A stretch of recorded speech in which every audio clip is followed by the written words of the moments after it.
Hi ಎಲ್ರಿಗೂ ನಮಸ್ಕಾರ. ಅನುಗ್ರಹ 123 ಚಾನಲ್ಗೆ ಎಲ್ರಿಗೂ ಸ್ವಾಗತ.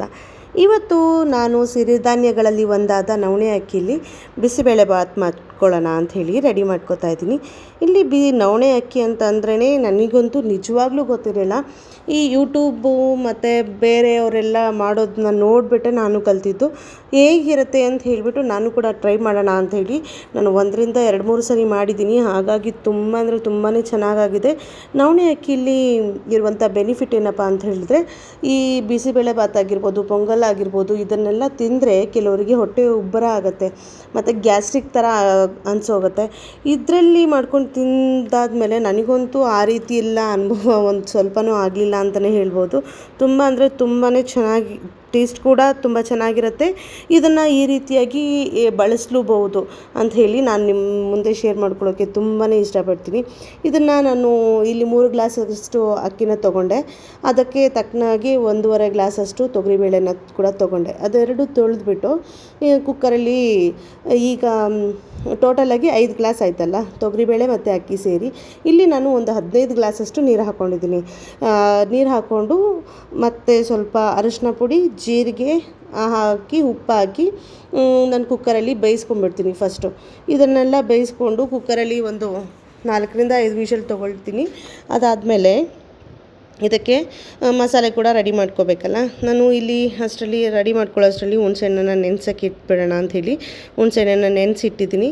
ಇಲ್ಲಿ ನಾನು ಈರುಳ್ಳಿ, ಟೊಮೆಟೊ, ಕೊತ್ತಂಬರಿ ಸೊಪ್ಪು, ಕರ್ಬೇವಿನ ಸೊಪ್ಪು, ಒಣಗಿದ ಮೆಣಸಿನ್ಕಾಯಿ, ಸ್ವಲ್ಪ ಬೆಲ್ಲ ಮತ್ತು ತರಕಾರಿ ಎಲ್ಲ ರೆಡಿ ಮಾಡಿ ಇಟ್ಕೊಂಡಿದ್ದೀನಿ.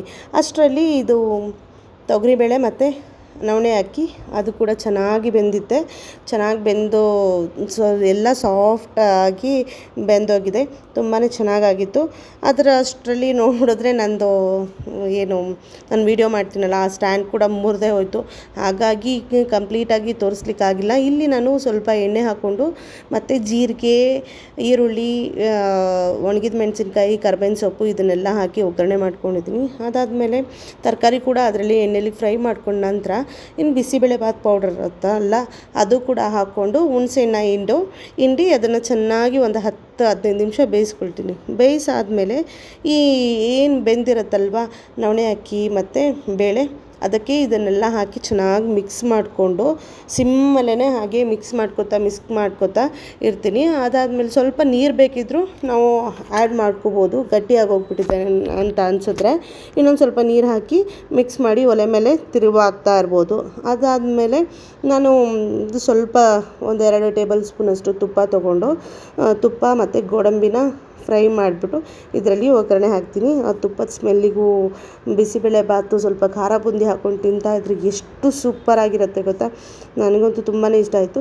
ಅವತ್ತು ವೋಟಿಂಗ್ ಕೂಡ ಇತ್ತು. ಅದೆಲ್ಲ ತಿಂದಾದಮೇಲೆ ನಾವು ವೋಟ್ ಮಾಡೋಣ ಅಂಥೇಳಿ ವೋಟಿಂಗ್ ಕೂಡ ಮಾಡಿ ಬಂದ್ವಿ. ಇದೊಂದು ನಮ್ಮ ಹಕ್ಕಲ್ವಾ. ಇದಂತೂ ನಾನು ಅದಾದಮೇಲೆ ಇದು ಶನಿವಾರದ ವ್ಲಾಗ್ ಹಾಗೇ ಕಂಟಿನ್ಯೂ ಮಾಡ್ತಾಯಿದ್ದೀನಿ. ಇಲ್ಲಿ ಶನಿವಾರ ತುಂಬ ಅಂದರೆ ತುಂಬಾ ಬಿಸಿಲು. ಈ ಬಿಸಿಲಲ್ಲಿ ಮಕ್ಕಳು ಮನೇಲೂ ಇರಲ್ಲ, ಆಚೆ ಹೋಗೋಕ್ಕೂ ಆಗ್ತಾಯಿಲ್ಲ. ಹಾಗಾಗಿ ಇಲ್ಲಿ ಸ್ವಿಮ್ಮಿಂಗ್ ಆದರೂ ಕರ್ಕೊಂಡು ಬರೋಣ ಅಂತೇಳ್ಬಿಟ್ಟು ಇಲ್ಲಿಗೆ ಸ್ವಿಮ್ಮಿಂಗ್ ಪೂಲಿಗೆ ಕರ್ಕೊಂಡು ಬಂದೆ. ಇಲ್ಲಿ ಒಬ್ಬರಿಗೆ 150 ರೂಪಾಯಿ ತೊಗೊಳ್ತಾರೆ, ಲ್ಯಾಬ್ಸ್ ಅಕಾಡೆಮಿ ಅಂಥೇಳಿ. ಮತ್ತು ಇಲ್ಲಿ ಮಕ್ಕಳಿಗೆ ಸ್ವಿಮ್ಮಿಂಗ್ ಕೂಡ ಹೇಳ್ಕೊಡ್ತಾರೆ. 3600 ರೂಪಾಯಿ ಏನೋ ಚಾರ್ಜ್ ಮಾಡ್ತಾರೆ. ಈ ಸಮ್ಮರ್ ಕ್ಯಾಂಪಿಗೆ ಯಾರಾದರೂ ಜಾಯಿನ್ ಮಾಡೋದಿದ್ದರೆ ನಾನು ಇಲ್ಲಿ ಅಡ್ರೆಸ್ ಕೂಡ ಹಾಕಿರ್ತೀನಿ ಡಿಸ್ಕ್ರಿಪ್ಷನಲ್ಲಿ, ನೀವು ಹೋಗಿ ಚೆಕ್ ಮಾಡ್ಕೋಬೋದು.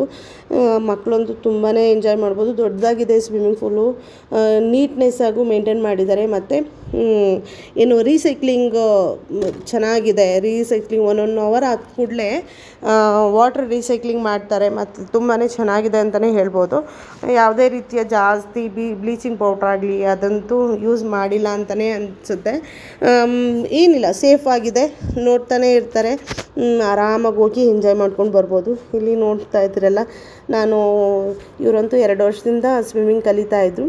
ನಾನು ಮಾತ್ರ ಲಾಸ್ಟ್ ಇಯರ್ ಸ್ವಿಮ್ಮಿಂಗ್ ಮಕ್ಕಳಿಗೆ ಹೇಳ್ಕೊಡ್ಬೇಕಾದ್ರೆ ನಾನು ಕೂಡ ನೀನು ಜಾಯ್ನ್ ಆಗು ಅಂತ ಹೇಳಿ ನಮ್ಮ ಯಜಮಾನರು ಹೇಳಿದ ಮೇಲೆ ನಾನು ಕೂಡ ಜಾಯ್ನ್ ಆಗಿದ್ದೆ. ಒಂದು 15 ಡೇಸಲ್ಲಿ ನನಗೂ ಕೂಡ ತಕ್ಕ ಮಟ್ಟಿಗೆ, ತುಂಬ ಜಾಸ್ತಿ ಏನಿಲ್ಲ, ನಾನು ಎಂಜಾಯ್ ಮಾಡ್ಬೋದು. ಎಲ್ಲಾದರೂ ಹೋದರೆ ನೀರಲ್ಲಿ ಆಟ ಆಡೋಕ್ಕೆಲ್ಲ ಹೋಗ್ತಾ ಇದ್ದರೆ ಆರಾಮಾಗಿ ಎಂಜಾಯ್ ಮಾಡ್ಬೋದು. ಅಷ್ಟರ ಮಟ್ಟಿಗಂತೂ ಚೆನ್ನಾಗಿ ಈ ಸೈಡು ಏನು ನನ್ನ ಮಗ ಈಜು ಹೊಡ್ಕೊಂಡು ಬರ್ತಾ ಇದ್ದಾನಲ್ಲ ಅದಂತೂ ತುಂಬಾ ಆಳ ಇದೆ. ಒಂದು 8 ಅಡಿ ಆಳ ಇರ್ಬೋದು ಅಂತ ಅನಿಸುತ್ತೆ ಅಲ್ಲಿ ಆ ಪ್ಲೇಸಲ್ಲಿ. ಅಲ್ಲಿಂದ ಈಜ್ಕೊಂಡು ಬರ್ತಾ ಇದ್ದಾನೆ. ಚೆನ್ನಾಗಂತೂ ಅವರಂತೂ ಕಲ್ತ್ಕೊಂಡಿದ್ದಾರೆ. ಅವ್ರ ಜೊತೆಗೆ ನಾನು ಕೂಡ ಕಲ್ತಂಗಾಯಿತು ಅಂತಲೇ ಹೇಳ್ಬೋದು. ಅಂದರೆ ನೀರಲ್ಲಂತೂ ಸಖತ್ತು ಎಂಜಾಯ್ ಮಾಡ್ಬೋದು. ನಿಮಗೂ ಗೊತ್ತಿದೆಯಲ್ಲ ಯಾರಿಗೆ ನೀರಂದರೆ ಇಷ್ಟ ಆಗಲ್ಲ ಅಲ್ವಾ. ಇವನಂತೂ ಸ್ವಿಮ್ಮಿಂಗ್ ಮಾಡ್ಕೊಂಡು ಬಂದು ತುಂಬ ದಿವಸದ ಮೇಲೆ ಸ್ವಿಮ್ಮಿಂಗಿಗೆ ಬಿದ್ದನಲ್ವ ನೀರಿಗೆ, ಸ್ವಲ್ಪ ಸುಸ್ತಾಗಿತ್ತು. ನಾನು ಕೂಡ ಇಳಿತಾ ಇದ್ದೀನಿ ನೀರಲ್ಲಿ. ನೋಡೋಣ ಎಷ್ಟು ಮಟ್ಟಿಗೆ ಬರುತ್ತೋ ಏನೋ ಅಂತ ಹೇಳಿಬಿಟ್ಟು ನನಗೂ ಸ್ವಲ್ಪ ಭಯ ಇತ್ತು. ಹಾಗಾಗಿ ಫಸ್ಟ್ ಇಳಿದಾಗ ನಾನು ಈ ಸೈಡಲ್ಲಿ ನನ್ನ ಸೊಂಟದಿಂದ ಮೇಲೆ ನೀರಿತ್ತು, ಅಲ್ಲೇ ನೋಡೋಣ ಅಂತ ಹೇಳಿಬಿಟ್ಟು ಟ್ರೈ ಮಾಡಿದೆ. ಅದಾದಮೇಲೆ ತುಂಬ ಅಂದರೆ ತುಂಬ ಬರುತ್ತಾ ಇಲ್ವೋ ಮರ್ತೋಗಿದ್ದೀನೋ ಅಂತ ಅಂದ್ಕೊಂಡಿದ್ದೆ. ನೀರಲ್ಲಿ ಬಿದ್ದ ಮೇಲೆ ಕಲಿತ ವಿದ್ಯೆ ಯಾವಾಗ ತಾನೇ ಮರೆಯೋದಕ್ಕಾಗತ್ತೆ ಅಲ್ವಾ. ಹಾಗೆ ಪರವಾಗಿಲ್ಲ ಅಂತ ಅನಿಸ್ತು. ಎಂಜಾಯ್ ಮಾಡೋಕ್ಕಂತೂ ನನಗಂತೂ ಖುಷಿ ಆಯಿತು. ಅದಾದಮೇಲೆ ಮಕ್ಕಳ ಜೊತೆ ತುಂಬ ಅಂದರೆ ತುಂಬಾ ಎಂಜಾಯ್ ಮಾಡ್ಬೋದು. ಇಲ್ಲಿ ಆಳ ಇರುವಂಥ ಜಾಗದಲ್ಲಿ ಈಜು ಹೊಡಿತಾ ಇದ್ದೀನಿ. ಹೇಗೆ ಈಜು ಹೊಡಿತಾ ಇದ್ದೀನಿ ಅಂತ ಹೇಳಿ ನಿಮಗೆ ಏನಾದರೂ ಅನಿಸಿದ್ರೆ ಕಾಮೆಂಟ್ ಮೂಲಕ ನನಗೆ ತಿಳಿಸಿ. ಓಕೆನಾ. ಏನೋ ಒಂದು ತಕ್ಕ ಮಟ್ಟಿಗೆ ಈಜು ಹೊಡ್ಕೊಂಡು ಹೋಗ್ತೀನಿ ಅಂತ ಅನಿಸುತ್ತೆ. ಅದಾದಮೇಲೆ ಅಲ್ಲಿಂದ ಎಲ್ಲ ಮುಗಿಸ್ಕೊಂಡು ಖುಷಿಯಾಗಿ ಮಕ್ಕಳಿಗಿಂತ ಬೆಸ್ಟ್ ಫ್ರೆಂಡ್ ಯಾರಿದ್ದಾರಲ್ವ. ಈ ವಿಡಿಯೋ ಇಷ್ಟ ಆಗಿದರೆ ಲೈಕ್, ಶೇರ್, ಕಾಮೆಂಟ್ ಹಾಗೂ ಸಬ್ಸ್ಕ್ರೈಬ್.